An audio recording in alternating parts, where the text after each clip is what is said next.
मधुर आवाज़ चैनल में आपका स्वागत है। हमारी आज की कहानी है माँ ने किया इंसाफ का बंटवारा। क्या हुआ मम्मी जी, कुछ चाहिए था आपको? रसोई घर के डिब्बों में झांकती मालती जी को उनकी बहू स्वाति ने पूछा तो वे हैरानी से कहने लगी, बहू अभी तो मैंने नाश्ता भी नहीं किया, लेकिन यहाँ तो सभी बर्तन खाली हो चुके हैं। मैं तो रसोई घर में चाय और नाश्ता लेने के लिए आई थी, लेकिन यहाँ तो कुछ रखा ही नहीं है। मालती जी ने कहा तो स्वाति बोली, लेकिन माँ जी आज तो पहली तारीख है। बड़े भैया और भाभी आपको लेने आते ही होंगे। मैंने सोचा आपका खाना आज वहीं बना होगा, इसलिए मैंने आपका नाश्ता तो बनाया ही नहीं। बहू की बातें सुनकर मालती जी हैरान रह गईं। इतनी हैरानी से क्या देख रही हैं माँ जी? आपका हमारे घर में रहने का समय खत्म हो चुका है। मैंने कुछ गलत तो नहीं कहा? इतना सुनकर मालती जी बोली, देखो बहू, बड़ी बहू का फोन आया था ये बताने के लिए कि उसे 2 दिन के लिए मायके जाना है, तो वह अभी मुझे 2-3 दिन के लिए नहीं रख पाएगी।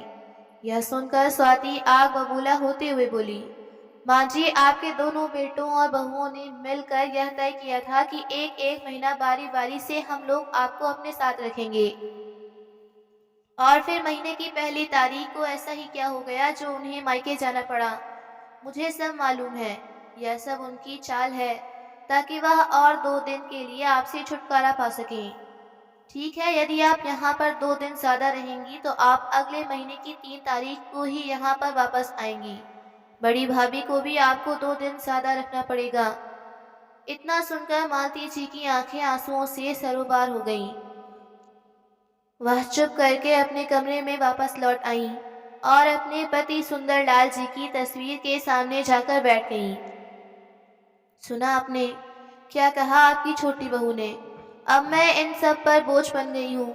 एक दिन ज्यादा भी मुझे अपने पास रखना इन लोगों को मंजूर नहीं है।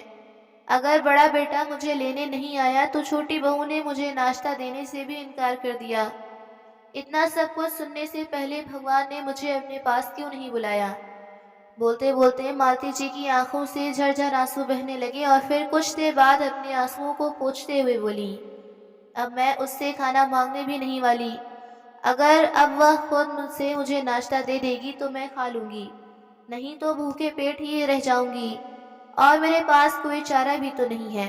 वैसे भी भूख प्यास तो मर ही चुकी है अब। इतना लाचार तो मालती जी ने स्वयं को अपने पति के जाने के बाद भी महसूस नहीं किया था, जितना वो आज महसूस कर रही थी। अपने बेटों और बहुओं के राज में वह अपने आप को ठगा सा महसूस कर रही थी। 2 घंटे बाद छोटी बहू ने काम वाली बाई के हाथ खाना तो भिजवा दिया, लेकिन वह खाना अब उन्हें किसी भीख से कम नहीं लग रहा था। वह सोचने लगी कि इतनी जिल्लत भरे खाने से तो भूखे मर जाना या शायद जहर खाना ही आसान था। बैठे बैठे मालती जी बरसों पुरानी यादों में खोने लगी। सोचने लगी कि जब बेटे का जन्म 2 वर्षों बाद मेरे दूसरे बेटे का जन्म हुआ था तो सब लोग कितनी बधाई दे रही थी मुझे। सभी कहते थे तू तो किस्मत लिखवा कर आई है भगवान से। दो दो बेटों की सेवा पाकर खूब ठाठ से कटेगा तुम दोनों का बुढ़ापा। लेकिन आप क्या गई, मेरी तो जिंदगी ही नर्क बन गई। जब तक हम दोनों साथ नहीं हमारे दोनों बेटे हर बात मानते थे हमारी, और मजाल है कि दोनों बहुओं के मुंह से कोई गलत बात भी निकल जाए। लेकिन आपके जाने की देर थी कि दोनों बेटों और बहुओं ने मुझसे पूछे बिना मेरे खाने पीने का रहने का भी बंटवारा कर दिया। एक बार भी मुझसे बात तक नहीं की कि आखिर मैं क्या चाहती हूँ। अपनी सहूलियत के हिसाब से मेरी रहन और खाने पीने की व्यवस्था कर दी इन लोगों ने। भिखारियों जैसी हालत कर दी है इन लोगों ने मेरी। अपने स्वर्गवासी पति की तस्वीर को निहारते निहारते मालती जी की आंखों के आंसू थमने का नाम नहीं ले रहे थे। सुंदरलाल जी और मालती जी ने बहुत संघर्ष करके अपने दोनों बेटों को पाल पोस कर बड़ा किया था। उन दोनों ने अपने बच्चों की परवरिश में कभी भी कोई कमी नहीं आने दी। सुंदरलाल जी की सरकारी नौकरी थी, लेकिन बच्चों की पढ़ाई, स्कूल की फीस और अपने माता पिता की दवाइयों जैसे सारे खर्चे पूरे करने में उनकी पूरे महीने की तनख्वाह चली जाती थी। इसलिए मालती जी घर का काम करने के बाद सिलाइयाँ बुनने का काम करती थी और ऊनी वस्त्र बनाकर दुकानों पर सप्लाई करती थी, जिससे उन्हें कुछ बचत हो जाती। लेकिन जब दोनों बेटे बड़े हो गए तो उन्होंने मालती जी को यह काम करने से मना कर दिया। तो मालती जी ने भी बिना किसी विरोध के उनकी बात मान ली। सुंदरलाल जी और मालती जी ने बहुत मेहनत करके यह बड़ा मकान बनाया था। उसके बाद दोनों बेटों की भी पढ़ाई लिखाई पूरी हो गई और दोनों अच्छी नौकरी करने लगे। बड़े चाव से सुंदरलाल जी ने अपने दोनों बेटों मुकेश और राकेश की शादियां कर दी। दोनों बेटे बहुएं उनका पूरा सम्मान किया करते। लेकिन कोरोना काल में सुंदरलाल जी अचानक यह दुनिया छोड़कर चल बसे। उसके बाद तो जैसे घर की काया पलट ही हो गई। दोनों बेटे जो राम लक्ष्मण की तरह कहा करते थे लड़ने झगड़ने लगे। बड़े अरमानों से सुंदरलाल जी और मालती जी ने जो मकान बनवाया था अब वह दो टुकड़ों में बट चुका था और दो अलग अलग घरों में तब्दील हो चुका था। घर के दो टुकड़े होने के साथ ही मालती जी के दिल के हजारों टुकड़े हो गए। उनके जिस मकान के आगे पीछे दो गेट हुआ करते थे, उस मकान के बीचों बीच एक दीवार खिंच गई। आगे का हिस्सा बड़े बेटे का और पास का हिस्सा छोटे बेटे के पास आ गया। घरों में आने जाने के रास्ते भी अलग हो गए। बंटवारा यहीं तक नहीं रुका, दोनों बेटे बहुओं ने मालती जी से पूछे बिना उनका भी बंटवारा कर दिया और एक एक महीना दोनों ने मालती जी को रखने की बारी बांध ली और उन्हें यह फरमान सुना दिया कि जिसके पास भी माँ रहेंगी पिताजी की पेंशन भी उस महीने उसी बेटे को मिलेगी। अब तो आलम यह था कि एक दिन भी ऊपर हो जाए तो मालती जी की बहुएं उन्हें दूसरे दिन चाय नाश्ता देने को भी तैयार नहीं। आज मालती जी बहुत उदास हो चुकी थी। सोचने लगी कि हर महीने जो पेंशन आती है वह सारी की सारी बेटे ले जाते हैं। ऐसा लगता है जैसे मैं अपने खाने पीने और रहने की कीमत चुका रही हूँ। उसके बावजूद भी भिखारियों की तरह इन लोगों से खाना मांग रही हूँ। किसी ने सच ही कहा है कि माता पिता एक ही घर में रहकर दो दो बेटों को पाल लेते हैं, मगर दो बेटों को शादी के बाद दोनों मिलकर भी अपने माता पिता को नहीं पाल सकते। अब मालती जी बड़े बेटे और बहू के घर पर आ चुकी थी, लेकिन यहाँ भी उनकी उदासी दूर करने वाला कोई नहीं था। शाम के समय जब मालती जी टहलने के लिए पार्क में गई तो वहाँ उनका महिला मंडल वाला ग्रुप मथुरा वृंदावन जाने का प्रोग्राम बना रहा था। मालती तुम भी चलो ना हमारे साथ, सुषमा जी ने कहा। तो उनकी बात सुनकर मालती जी को ऐसा लगा कि जैसे उनके दिल की बात किसी ने कह दी हो। सोचने लगी कि कुछ समय पहले जब उन्होंने अपने छोटे बेटे के सामने मथुरा वृंदावन जाने की इच्छा जाहिर की थी तो बहुत ज्यादा खर्चा हो जाएगा, ऐसा कहकर उनके छोटे बेटे ने उनकी वृंदावन यात्रा की बात को टाल दिया था। मन महसूस कर उन्होंने जाने का प्रोग्राम कैंसिल कर दिया था। लेकिन इस बार जब महिला मंडल का प्रोग्राम बना रहा था तो मालती जी खुद को रोक नहीं पाई और अपनी सहेली से कहने लगी, सुषमा बहुत वर्षों से मेरा भी बहुत मन था कि मैं मथुरा वृंदावन जाऊं, लेकिन कभी मौका नहीं मिला। मैं इस बार अपने बेटे मुकेश के बात करूंगी फिर बताऊंगी।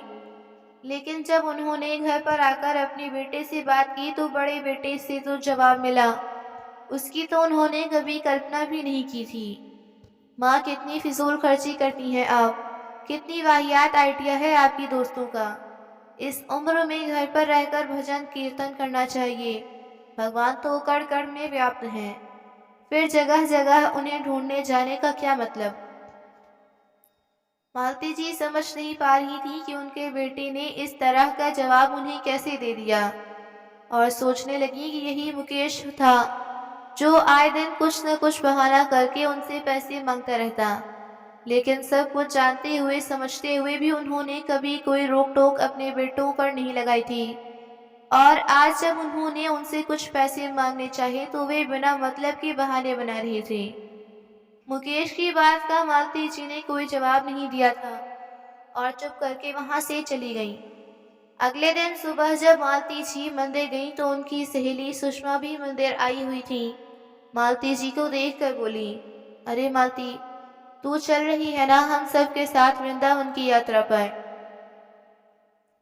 इस पर मालती जी थोड़ा सकपका गईं और फिर अपनी उदासी को छुपाते हुए एक फीकी सी मुस्कान के साथ बोली, अरे नहीं सुषमा, इस बार कुछ जरूरी काम आ गया है और फिर बेटे बहू का कहीं घूमने जाने का प्रोग्राम है तो मैं नहीं जा पाऊंगी।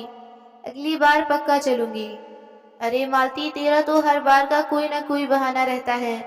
कभी बहू बेटे कहीं जा रही हैं तो कभी मेहमानों ने आना है। साफ साफ क्यों नहीं बता देती कि हमारे साथ घूमना तुम्हें पसंद नहीं है। अपनी सहेली की यह बात सुनकर मालती जी उदास हो गईं और अपनी मजबूरी कह सुनाई। सारी सहेलियां सोचती हैं कि मैं बहाने मारती हूँ, सबके साथ जाना नहीं चाहती। अब उन्हें कौन समझाए कि मेरा भी मन है, मेरी भी इच्छाएं हैं। अब तो मैं यह सोचती हूँ कि क्या इस जन्म में मेरी यह ख्वाहिश पूरी हो भी पाएगी या नहीं। सुषमा, तुम बड़ी खुश नसीब हो जो तुम्हारा बेटा तुम्हें तीर्थ यात्रा के लिए पैसे दे देता है। मैं तो अपने बेटों से किसी चीज के लिए पैसे मांगू तो उल्टा मुझे ही सुना देते हैं। अपने बेटों के सामने कोई इच्छा जाहिर करते हुए ऐसा लगता है जैसे मैं कोई भीख मांग रही हूँ। मालती, बेटी बहू के मामले में मेरा नसीब भी तुम्हारी तरह ही है। पहले मुझे भी छोटे छोटे खर्चों के लिए बेटे बहू पर निर्भर रहना पड़ता, लेकिन फिर मुझे लगने लगा कि जब तक मैं अपनी जिम्मेदारियों को उठा सकती हूँ, मैं अपने बेटों पर निर्भर क्यों रहूं, अपनी ख्वाहिशों के लिए उनसे भी क्यों मांगूं। और आज देखो मैं अपनी मर्जी की मालिक हूँ। अपनी सहेली की बात सुनकर मालती जी बोली, लेकिन तुम कहीं नौकरी तो करती नहीं। इस पर सुषमा ने हंसते हुए कहा, अरे नहीं, मेरा खाना बनाने का शौक ही मेरे लिए वरदान साबित हुआ। मैंने तो केवल अपनी हुनर को पहचान दी। जब मैंने मोबाइल पर YouTube चलाना सीखा तो मैंने देखा कि मेरी जैसी कितनी ही बुजुर्ग औरतें अपना YouTube चैनल चला रही हैं और अपने पैरों पर खड़ी हैं। मुझे इनसे बहुत प्रेरणा मिली और अपने पोते की मदद से एक YouTube चैनल खोला और आज मैं आत्मनिर्भर हूँ। बात करते करते सुषमा ने कहा, अच्छा अब मैं चलती हूँ, बहुत देर हो गई है, शाम को पार्क में मिलते हैं। सुषमा की बातें सुनकर मालती जी हैरान रह गईं और घर आने के बाद सोचने लगी, मैं भी तो दिन भर खाली बैठी रहती हूँ। कुछ करना तो मैं भी चाहती हूँ जिससे इस उम्र में व्यस्त भी रहूँ और आत्मनिर्भर भी। लेकिन मैं जानती हूँ कि इस काम में ना तो मेरे बेटा मेरा साथ देंगे और ना ही बहुएं। और बड़ी बहू तो मेरे पोता पोती को भी मेरे पास तक नहीं पटकने देती। फिर कुछ देर सोचकर अचानक उनके मन में कुछ ख्याल आया और उनकी आंखों में चमक और होठों पर मुस्कान आ गई। उसी समय अपनी सहेली सुषमा को फोन लगाया और थोड़ी ही देर में उससे मिलने पहुंच गई। सुषमा, बरसों पहले मैं सहेलियां बुनने का काम किया करती थी, जिससे कुछ पैसे भी कमा लेती थी, लेकिन बेटों के मना करने पर मैंने वह काम करना छोड़ दिया था। तुम्हें देखकर मुझे भी प्रेरणा मिली है। मैं भी अपना एक YouTube चैनल खोलना चाहती हूँ, जिससे मैं सिलाइयाँ बुनना, स्वेटर के नए नए डिज़ाइन बनाना और क्रोशिया चलाना सिखाना चाहती हूँ, लेकिन मेरे पास इससे संबंधित ज्ञान और उपकरण नहीं है। क्या तुम मेरी इस काम में मदद करोगी? मालती जी की बातें सुनकर सुषमा मुस्कुराते हुए कहने लगी, अरे इसमें पूछने वाली क्या बात है। यह काम तो तुम आज से ही नहीं बल्कि अभी से कर सकती हो। मेरे पास अच्छी क्वालिटी के मोबाइल के लेकर रिंग कर लाइट तक सभी उपकरण उपलब्ध हैं। तुम्हारा चैनल खोलने से लेकर वीडियो अपलोड करने तक सारे कार्यों में मैं तुम्हारी मदद करूंगी। बस फिर क्या था। मालती जी अगले दिन सुबह अपनी सहेली के पास पहुंच गईं। थोड़ी देर में ही सुषमा ने YouTube चैनल बना दिया और फिर वीडियो बनाने की तैयारी करने लगी। शुरुआत में कैमरे के सामने आने में उन्हें कुछ झिझक हो रही थी। खैर जैसे तैसे वीडियो बना और YouTube पर डाला गया, लेकिन उनका दिल टूट गया जब उस वीडियो को महज 15-20 लोगों ने ही देखा। वो हर रोज सुबह सुषमा के पास आती, वीडियो भी बनाती, परंतु बहुत कम लोग ही उनका वीडियो को देख रहे थे। मेहनत करके बावजूद उन्हें कोई रिस्पॉन्स नहीं मिल रहा था। जैसे तैसे उन्होंने अपनी नीति को स्वीकार कर लिया, लेकिन उसके करीब एक हफ्ते बाद सुषमा का फोन आया और उसने फोन पर जो बात बताई वह सुनकर मालती जी की खुशी का ठिकाना न रहा। सुषमा ने उन्हें बताया कि मालती जी की एक वीडियो वायरल हो चुकी है, जिसे 25 लाख से भी ज़्यादा लोग अभी तक देख चुके हैं। आज मालती जी को अपने आप में एक नई ऊर्जा का अनुभव हो रहा था। अब उनका आत्मविश्वास बढ़ने लगा और उन्होंने फिर से वीडियो बनानी शुरू की और फिर तो एक के बाद एक वीडियो वायरल होती चली गई। अब उन्हें अपना शौक पूरा करने का भी मौका मिल रहा था और अपने हुनर को पहचान देने का भी। 2 महीनों के भीतर ही उनके पास उनकी पहली पेमेंट आ गई। अब तक तो वह वीडियो बनाने से लेकर एडिट करने तक सारे काम खुद करने लगी थी। पहली पेमेंट आते ही सबसे पहले उन्होंने अपने लिए बढ़िया कैमरे का फ़ोन खरीदा। जब यह सामान लेकर वह अपने घर पहुंची और कमरे में रखने लगी, तो उनकी बड़ी बहू ज्योति हैरानी भरी नजरों से कभी उनको देखती तो कभी उनके सामान को देख रही थी। लेकिन मालती जी अपनी बहू की परवाह न करते हुए वीडियो बनाने की तैयारी करने लगी। लेकिन उनकी बहू को सारा माजरा समझते देर न लगी और ऊंची आवाज में चिल्लाने लगी, अच्छा तो रोज शाम सुबह आप यह गुल खिलाने जाती थी। यह सब कुछ करने से पहले आपने हमसे एक बार पूछना तक जरूरी नहीं समझा। बड़ी बहू की बातें सुनकर मालती जी को गुस्सा तो बहुत आया, लेकिन फिर उन सब बातों को नजरअंदाज करके अपने कमरे का दरवाजा बंद किया और वीडियो बनाने लगी। उधर छोटी बहू जब किटी पार्टी में गई तो उसकी सहेलियां उससे कहने लगी, अरे स्वाति, तेरी सास तो यूट्यूब पर खूब धमाल मचा रही है।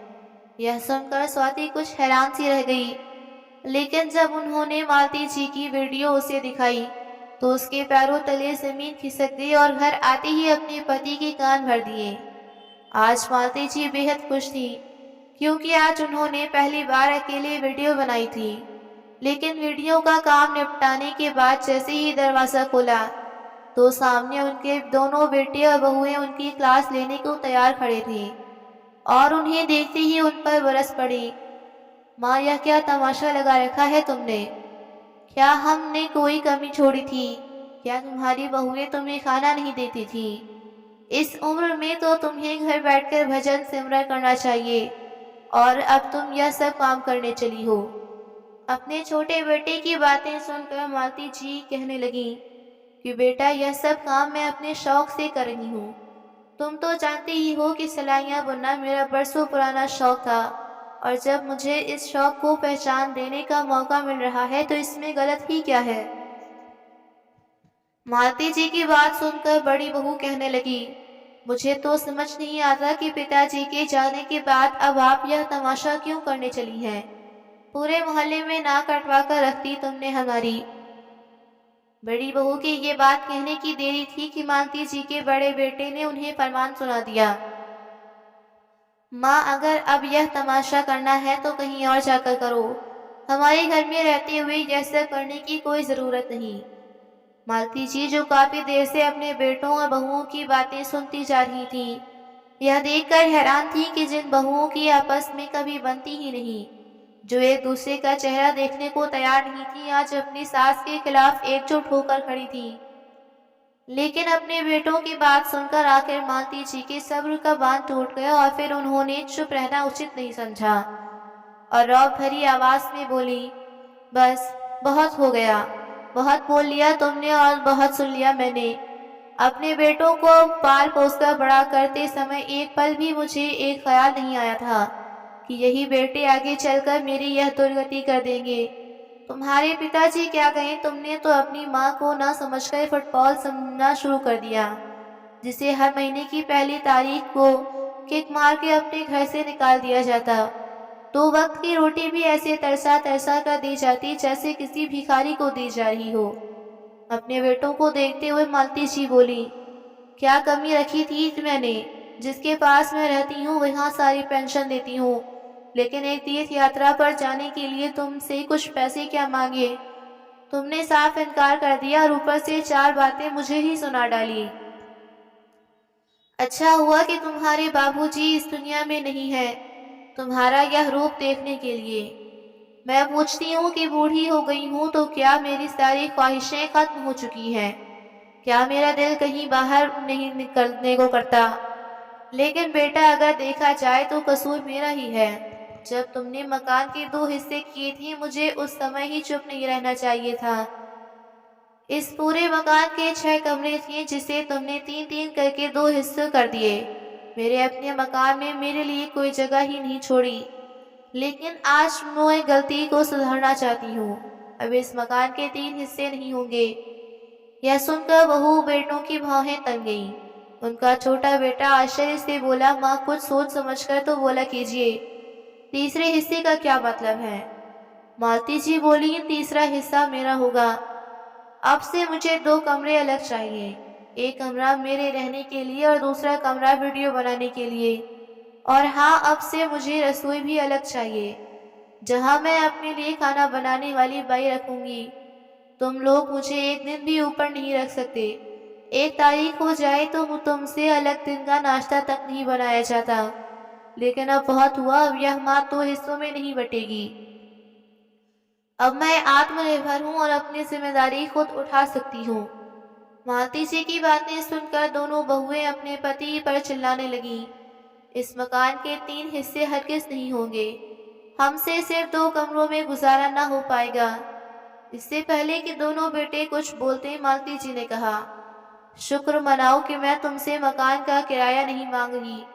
यदि मेरा फैसला मंजूर हो तो ठीक है, नहीं तो तुम अपना इंतजाम देख सकते हो। और हाँ, आज के बाद मैं अपने खर्चे स्वयं उठाऊंगी। अब से मुझे अपनी जिंदगी में कोई हस्तक्षेप नहीं चाहिए। मालती जी की बात सुनकर दोनों बेटे और बहुएं अपना समूह लेकर अवाक खड़े रह गए। वे सब दंग थे कि आखिर उनकी माँ में इतना आत्मविश्वास कैसे आया। परंतु अब तो उनके पास सवाल करने का हक था और न ही जवाब की उम्मीद।